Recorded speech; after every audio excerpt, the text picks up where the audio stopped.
দিয়েছিলেন আপনার মৃত্যুটা এখন হয়ে যাবে, আপনার রূহটা এখন মালাকুল মউত দুনিয়ার জমিন থেকে নিয়ে চলে আসবে।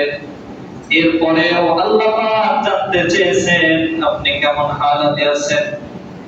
আল্লাহ রাসূল সাল্লাল্লাহু আলাইহি ওয়াসাল্লাম উত্তরটা কি দিলেন?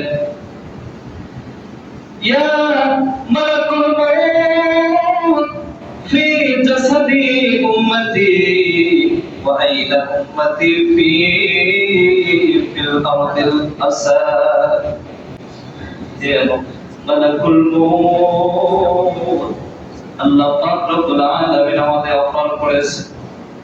আল্লাহ তাআলা প্রিয় হাবিব হওয়ার সুবাদে আল্লাহ তাআলা আমাকে এই জমিনের মধ্যে রাখতে চান না, আমার রূহটাকে, আমার দেহটাকে আল্লাহ তাআলা আরশের ডান পাশে রাখতে চান। এই উত্তরে আমি কোনোভাবেই খুশি না।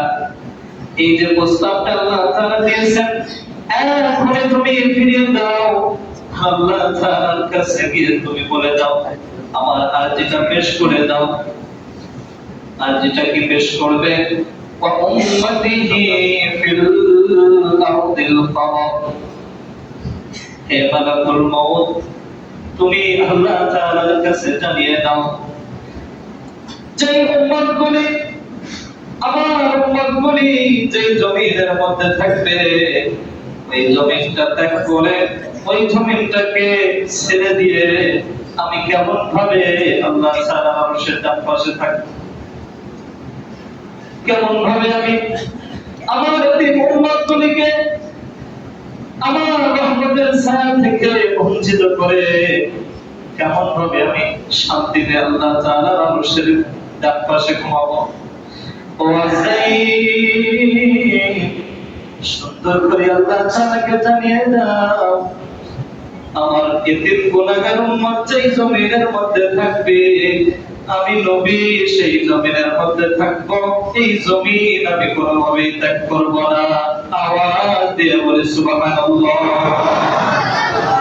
এই কালামে জিন্দা কোরআনে হাকীম হিকমতে উলা ইয়াজাল সাদকাদির।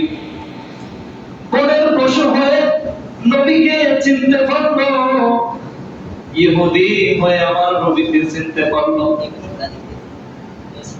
এমনকি মরা শুকনা খেজুরের গাছে রাসূলকে চিনতে পারলো।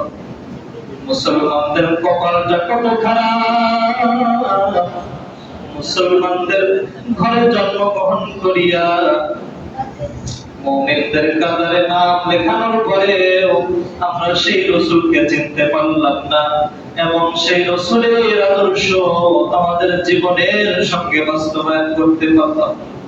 অথচ সেই রাসূল আমার আপনার জন্য কত কাঁদবেন। বুখারী মুসলিমের বর্ণনা, আল্লাহ রাসূল সাল্লাল্লাহু আলাইহি ওয়াসাল্লাম সবার যখন কিয়ামত হয়ে যাবে, কিয়ামত হওয়ার পরে সর্বপ্রথম কাউকে আল্লাহ পাক জীবিত করবেন না। সর্বপ্রথম আমার আপনার হাবিব জনাবে মুহাম্মদুর রাসূলুল্লাহ, সকলে বলে সাল্লাল্লাহু আলাইহি ওয়াসাল্লাম। আর কাউকে এখনো জীবিত করেন নাই, এখনো পুনরায় আল্লাহ তাআলা তুলেন নাই।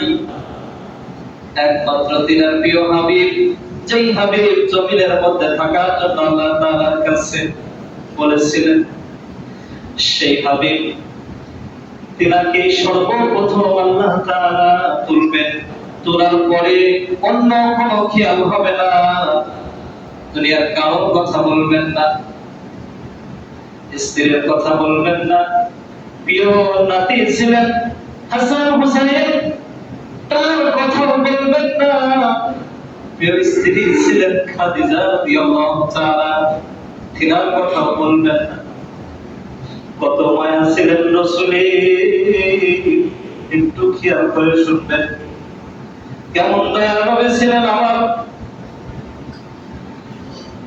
সবেমাত্র কবর থেকে রাসূলকে তোলা হয়েছে, ওই রাসূল আল্লাহ তাআলার সামনে কাঁদতে কাঁদতে বেহুশ হয়ে যাবে এবং উচ্চারণ করতে থাকবে, আইনা রাব্বি ইয়া আইনা উম্মতি, আইনা উম্মতি। হে আল্লাহ, হে আমার প্রিয় হাবিব, আমার বন্ধু, আমার উম্মতগুলি কোথায়, আমার উম্মতগুলি কি হালাতে আছে, আমাকে এখন দেখিয়ে দিন। সুবহানাল্লাহ। কেমন দয়ার নবী ছিলেন।